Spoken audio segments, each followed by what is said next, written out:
Steve Rossi. I work at Developmental Disabilities Institute. I'm a speech pathologist, and I'm also assistive technology and communication specialist. I perform speech evaluations, perform direct therapy, also work with the iPad and other all-com and do evaluations and such.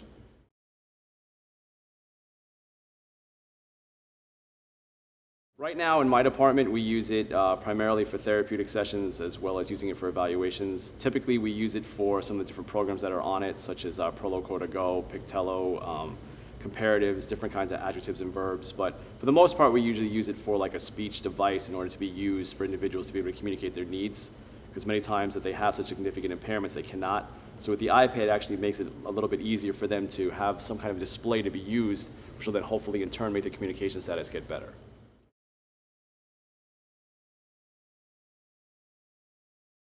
What I would do is actually get a speech language evaluation to see if it's actually needed for what you're looking for, whether it be to increase their overall language skills, whether it increase their articulation or answering questions. Find out like what your hopes are while you get it and see if there's any applications that can be used. Don't just go out and blindly get it, because if you do, many times if they go to the school with it, it's very difficult to say, now, so I want you to instruct my son how to use this, because many times it's just not something that can be done at all times. So I would really I really do the evaluation first to see if they're on the same page with you. Try it out if you can, like rent it. Actually, if you go to the iTunes store and actually try out some of the apps if you can to see if it's something your son can like, and then go from there.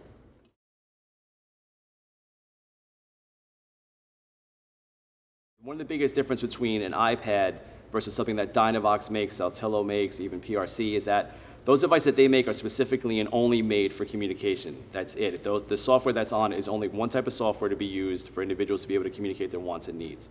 Whereas the iPad has similar software to it. However, you also have Angry Birds and some fun games as well as educational games. So what ends up happening many times is that parents don't really know the avenues on how to get some of these other devices, because they're a lot more expensive. Some of the devices out there are like $7,000 to $10,000.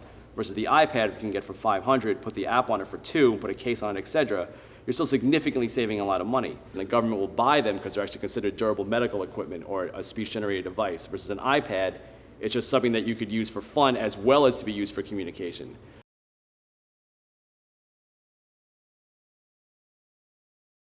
I mean, that's the biggest issue that we run into, is that some apps appear to be great, but unless you're really working with them significantly to try, it's very difficult to really know. It really depends on what the communication evaluation comes out with. If we do an all-com eval, which is an augmentative evaluation, we'll actually determine and see what strengths are there, what weaknesses are there, and then what apps can then hopefully supplement it and go forward and try them out. The problem, though, is like anything else, unless you have those apps already preloaded and have them ready to go, and that may look great when you go look in the iTunes review, or if you check some of these websites that go over the applications, you don't know.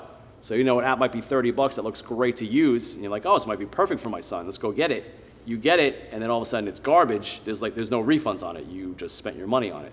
So it's kind of like a weird game. A lot of times I'll do a lot of just like blog checking, or I'll be looking up different websites that review apps, and then we'll go from there. But apps keep changing as they go forward, so it's difficult to get a handle on it.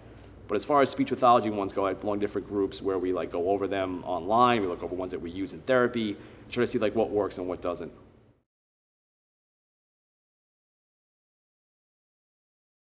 That comes up quite a lot, especially in apps like Proloquo to Go, or apps that can be significantly costly. The issues that come up networking is if I were to buy, just to say Proloquo to Go, and it's $189 plus tax, and I would like to use it in a different iPad, the iTunes store specifically states that unless you're using it for own personal use on your own device, you need to buy a license for each one.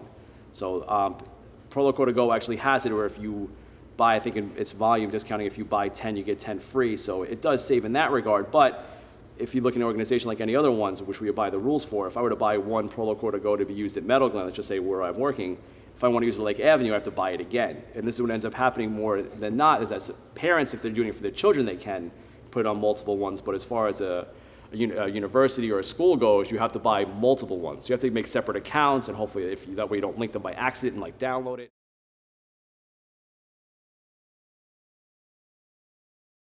No. That comes up a lot. The applications itself, they're universal in the fact that you can turn them on and use them that way, but some people have motor impairments, they have impairments with grasp, touching, etc. So an application that may seem amazing, such as Proloquo to Go or some of the other apps that we have, if people have fine motor control difficulties or gross motor control difficulties, if they go to use it, they may not be able to fully incorporate actually the application to be used within themselves. So that's where some of the other devices will come in, where you can have like a switch or a trackball or even eye scan, where if you look left to right, it'll actually scan what you're looking for to communicate, versus what you can use on the iPad. It really much is you have to be able to have somewhat, fine motor control or gross motor control to actually use the device, press it, et cetera, whether it be your fingers or even your palm on some apps that you have.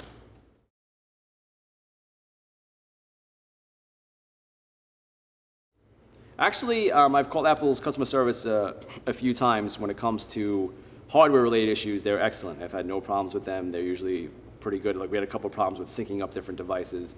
Some of the issues that do happen with parents, though, even with me, is that if you have an actual problem with the software, Apple will tell you openly that that they are the platform for the software to be on. They actually do not provide support with that. And that's another thing that comes up when you're using it against other devices that are out, is that if you were to buy a Sotillo for like $7,000 or $8,000 or whatever it actually would come out to, the numbers are off the top of my head, you actually get the support when you would call them, warranty, et cetera. If you have a problem with the iPad now and you would put Proloquo to go on and try to save money and you drop it, I believe Apple Care now is coming out with something where they will replace it. I don't know the fullness of it, but if you call them up with something else saying, oh, this app isn't working, they'll openly tell you, contact the software company. We don't provide support in that.